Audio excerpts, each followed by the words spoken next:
আজকে দুপুরে রান্না বান্না তোমাদের সঙ্গে শেয়ার করছি। দেখো আজকে কি কি রান্না হয়েছে, সব একদম শাক সবজি বাড়ি, তাই না? বাড়ির সব অর্গানিক। হ্যাঁ, ঝিঙে ঝিঙে কেটেছি বাড়ির, কেবল ডিমটা কেনা আমাদের, আর হচ্ছে সব শাকসবজি বাড়ির, লেবুটাও বাড়ির। তো আজকে দুপুরে রান্না বান্না তোমাদের সঙ্গে বলি নাও। ভাত হয়েছে, গরম গরম ভাত, লেবু, আর এই যে ডিম সিদ্ধ মাখা, ডিম সিদ্ধ পেঁয়াজ কাঁচা লঙ্কা সর্ষের তেল দিয়ে মেখেছি। ওটা আমার ভালো লাগে, ছেলে খায়, ও সিদ্ধটা ভালো খায়, আমি মাখাটা ভালো খাই।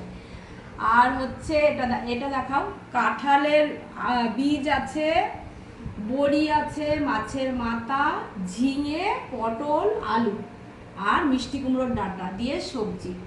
আর এটা হয়েছে হালকা পাতলা রুই মাছ, আলু আর ঝিঙে দিয়ে ঝোল। আজকে এইটুকুই আমাদের দুপুরের খাবার।